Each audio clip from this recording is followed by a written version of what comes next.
It's June of 1857.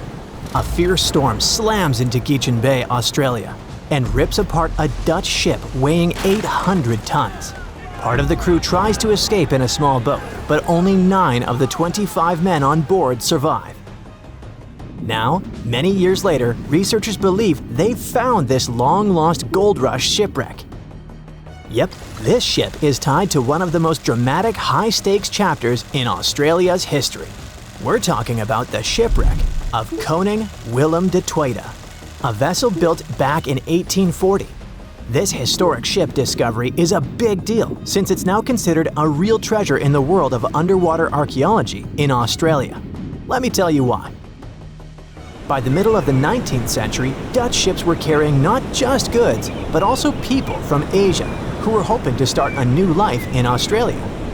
And they were all chasing one thing: gold. Yep, the precious metal was discovered in Australia in 1851. Well, officially at least. It was actually found a few years earlier, but let's just say the authorities decided to keep that little detail away from the newspapers. Anyway, the big public discovery happened in 1851 when an Australian gold prospector named Edward Hammond Hargraves led an expedition in the New South Wales region, and he chose to tell everyone about his find. And just like that, the gold rush began. News spreads fast, so people start arriving from everywhere: Britain, Ireland, Germany, the Netherlands, and also from China.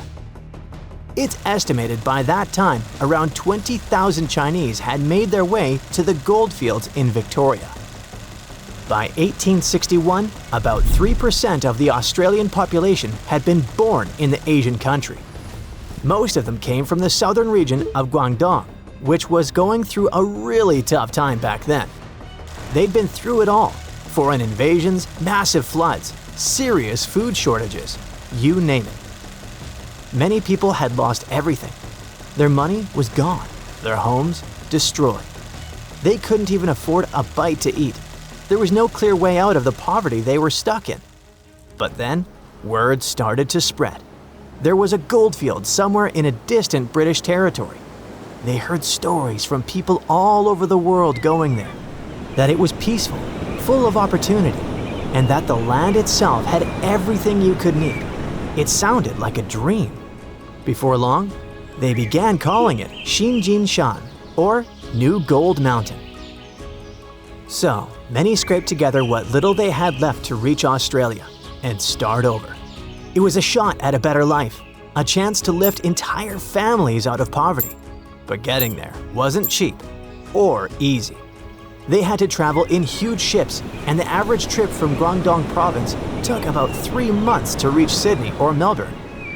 At some point, Australian authorities decided to impose a tax on Chinese arrivals.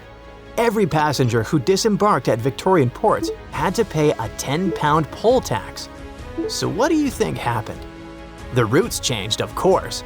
Instead of docking directly in Victoria, ships began stopping in Robe, a town in the southeastern part of South Australia. From there, people would walk about 250 miles all the way to the goldfields, just to avoid paying the tax. And this area is exactly where the Koning Willem de Tweede was discovered. Yep, our Dutch ship was found off the Robe coast, and it was one of many vessels that carried Chinese passengers to Australia. Now you can see why it's historically important, right? On the 16th of June, 1857, it brought around 400 people safely to shore so they could start their lives over. The ship itself didn't get a happy ending, though. After dropping them off, it was supposed to continue its journey, but then a storm rolled in. So the ship had to drop anchor and wait it out in Geechin Bay. The weather kept getting worse. The anchor began to drag, and by the 13th of June, it was completely lost. The captain, called Hendrik Geisen, had to act fast. He made the call to beach the ship in hopes of saving both the vessel and his crew.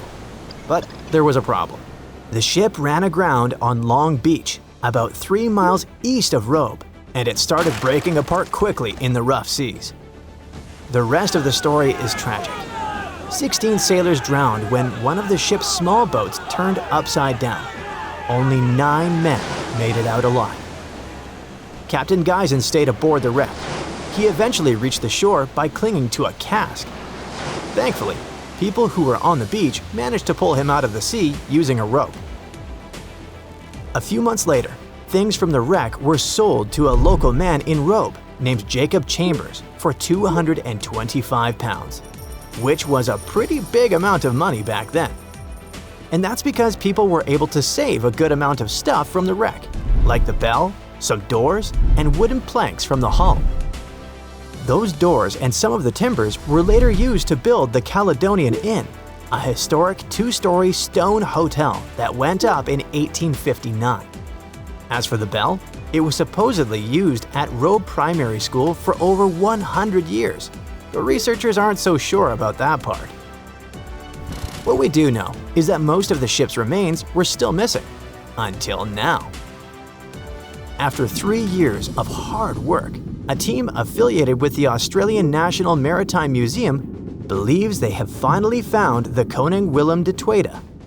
The project kicked off in April of 2022, and its main goal has been to search for, locate, and carry out an archaeological survey of the shipwreck's remains. To do that, they mainly used 2 tools: underwater metal detectors and a marine magnetometer, a device that detects changes in the magnetic field of the seafloor. Soon, this technology started picking up a bunch of anomalies in the area where the shipwreck was believed to be. And by anomalies, I mean weird signals.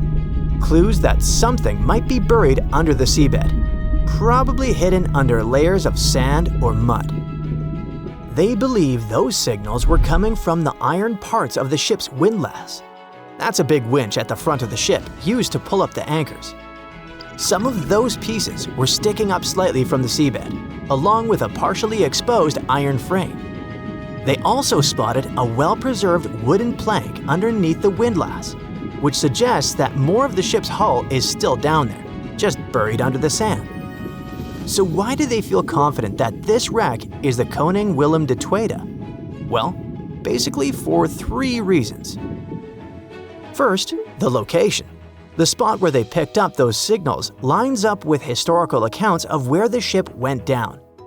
And it just so happens to be the only known shipwreck in that part of Long Beach.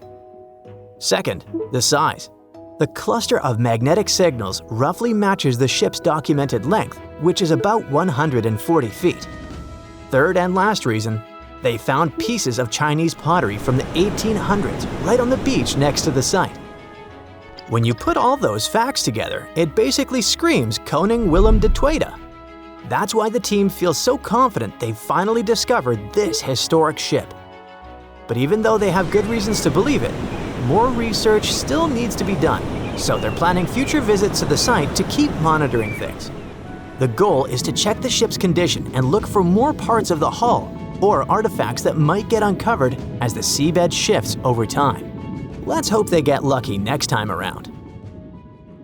That's it for today. So hey, if you pacified your curiosity, then give the video a like and share it with your friends. Or if you want more, just click on these videos and stay on the bright side.